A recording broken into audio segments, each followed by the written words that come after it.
Hey, Mark Cuban as president, I don't know, keeping the door open for presidential run, a win after 2020.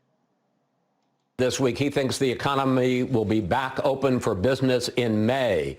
Do you think it'll be that soon? And how will you decide when to send your people back to work?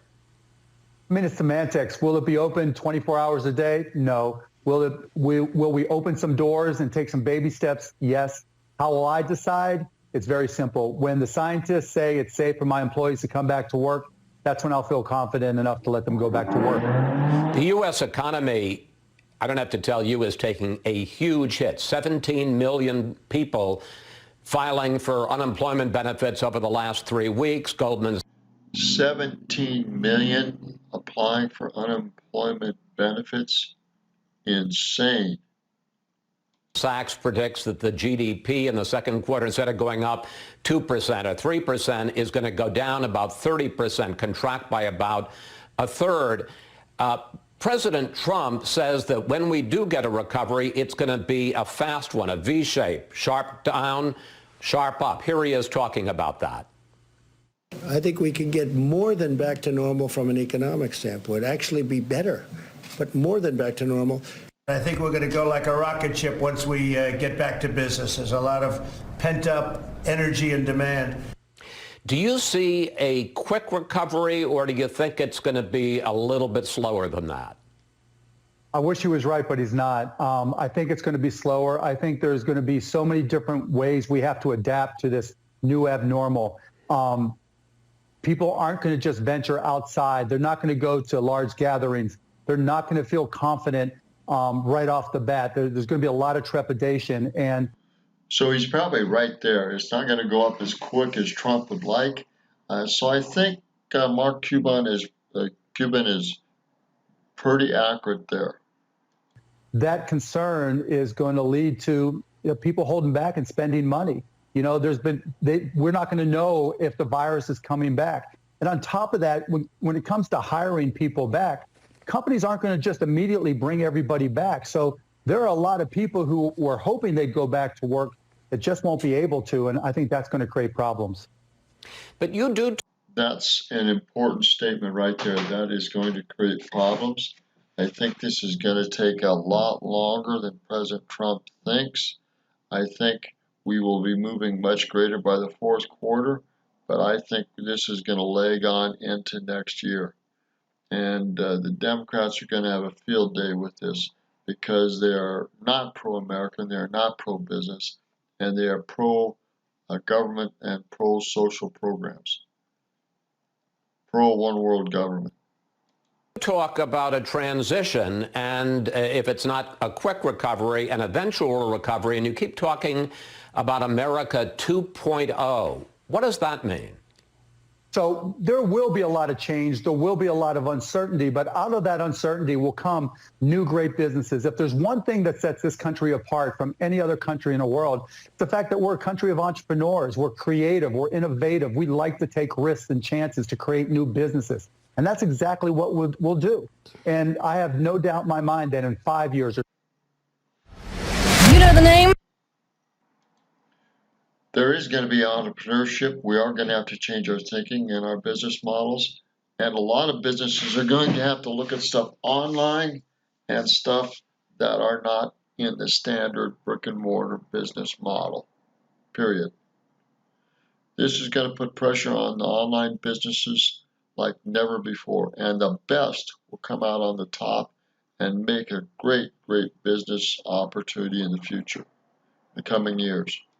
We'll look back and there'll be 25 or 50 companies that got started out of the pandemic of 2020 that are just amazing and world-changing. But that said, it's going to take us time for all those companies to have their impact. So I don't see a V-shaped recovery, but I have no doubt in my mind that we'll come back and be stronger than ever, but it's not going to happen immediately. All right, well, let's talk about the recovery as it comes in stages. You're best known as being the owner of the Dallas Mavericks NBA basketball team. President Trump talks about the hunger to get back to life as normal, including life in people supporting and going to games. Take a look. They want to sit next to each other like normal at a football game, baseball game, basketball game, hockey game. No, we want to go back to life. But, you know, you were talking about people not immediately embracing the idea of big crowds, 20,000 people in an arena sitting right next to a stranger. So do you think the NBA returns this season? How do you do that with social distancing? And could you envision a situation where everybody who comes in has to have their temperature taken? Well, a couple questions there, Chris. Do I see us getting back to a season? I don't want to make any predictions, but I'm hopeful that we will. But I don't think we'll play in front of fans. I think initially we'll play just for the TV cameras with essential personnel and players. And I think that's a great thing because I think we need things to cheer for. We need teams to get excited about. We want a communal experience so we can all root for our favorite teams. That's going to be a big step. And I think the NBA recognizes that that's a responsibility we have and that we'll undertake as soon as it's safe because we won't do anything to jeopardize the safety of our players or employees. Now, part two to that, in terms of when do we get back to that sense of normalcy where we can all crowd into a stadium or an arena, once we have confidence in the medicine, then I think that's when it happens. When, you know, again, American exceptionalism is outstanding. You know, the scientists are going to come up with solutions. All right, so with Mark's comments here, I think if we realistically look at this, it's not going to take off like a rocket. It's going to be a slow curve going up. And there might even be some other things come back with this virus. We still don't know about the vaccines. We still got to get manufacturing going in this country, supply chains going in this country, and those are going to take years. So Trump's going to be plagued by this recovery for the rest of his 4 years. Let's be honest about this. And it will come back, and we will do better. But it will probably take 3 to 5 to 7 years to really start coming back in a powerful way. I don't think it's going to shoot up like a rocket. And the online demand for businesses is going to be greater than ever. And doing things in a different way, both online and offline, I think is going to be paramount. And when they do, and when we have that confidence, people will go back. We're already taking the precautions and already going through the process at the American Airlines Center to say, okay, what do we need to do in terms of sterilization, sanitization, repeat cleanings, in terms of informing people that, you know, the seat that they're in has been cleaned, you know, 2 hours ago or 3 hours ago, whatever it may be. And so that's another thing. Sterilization, cleaning, like is never done. Cleaning specialists are going to come out of this and the demand for quick, effective, thorough cleaning, medical cleaning in airlines, in transportation, and other things. So I imagine transportation costs are going to really become a lot higher in public transportation. Buses, planes, trains, ships, going to be a lot higher because you're going to have to pay for sterilization each throughout a cruise and after cruises get back. So I imagine transportation costs are going to get a lot higher. I imagine that going to games and sporting events is going to get a lot higher, and the demand for online sporting viewing stuff is going to get a lot higher because of that. So there are going to be definite changes made because of this forever worldwide. So we'll take those necessary steps. So once the science is in place and we start to feel confident, then the facilities and the arenas and stadiums, et cetera, will take the steps to make sure that it's clean. And then once we start going through, confidence will build. You have also invested in about 150 small businesses as part of your work on Shark Tank. I know that you support the $2 trillion program, bailout, whatever you want to call it, a big chunk of which is for small businesses. But I also know you think it would work better instead of this payroll protection plan where small businesses have to apply for loans if instead they just got overdraft protection. How would that work?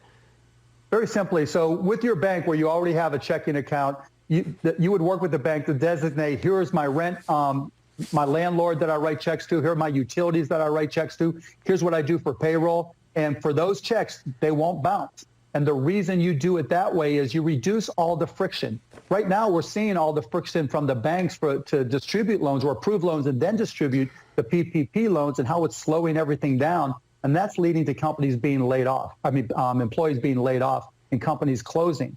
With an overdraft protection program, companies could just continue as usual, pay their payrolls, pay their insurance, pay their utilities, rent, etc. And they wouldn't have that fear that they wouldn't be able to make those payments. And so I always just... Overdraft protection for companies, great idea. This is why this guy's where he's at. Felt that the overdraft protection program would work a whole lot better. You also say that the government should take a hard line when dealing with big corporations, for instance, the airlines, which the president is talking to this weekend. Don't let the CEOs do anything to set the terms for how they're going to be bailed out. Yeah, without question. I mean, look, they're coming for money for a reason, and this is taxpayer money. So I'm not saying don't give them money, but there needs to be terms and conditions that really put the taxpayer first. If we're going... Terms and conditions that put the taxpayers first. That's the first time I've heard that out of someone's mouth. To give them a loan, that's great, but let's ask for equity. Let's ask for equity kickers. I use Warren Buffett as an example. When he helped bail out Bank of America in the early 2010 time frame, he gave them $5 billion as a loan, but he also got warrants and options and other things that he then turned into a $12 billion profit. We should be able to do that for American citizens. And part two to that, Chris, is, it also can show other benefits for the airlines. The government buys a lot of commercial air travel. So it's not inconceivable that we, as part of this deal, we can prepay for commercial travel and work out programs with the airlines to have federal employees travel to build confidence in the airlines again. So have the government prepay however many hundreds of millions of dollars that we typically spend with those airlines, work on a sanitation program to make sure that the insides of those airlines are safe when we go to fly them, have federal employees fly in those newly safe airlines and develop confidence so that then can be conveyed to the general public, then they're going to be more likely to travel. That'll lead to the airlines coming back sooner. Good thinking, good thinking. So the recovery is going to be a lot longer, and we need to get more business people in politics. We need to get more political people out that aren't elected and controlling things, and we need to have more professional people in political government offices, period.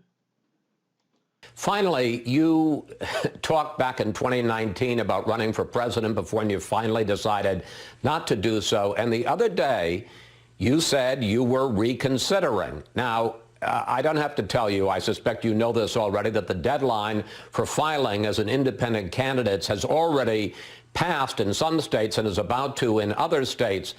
So I know Mark Cuban likes publicity as much as the next person, maybe more than the next person.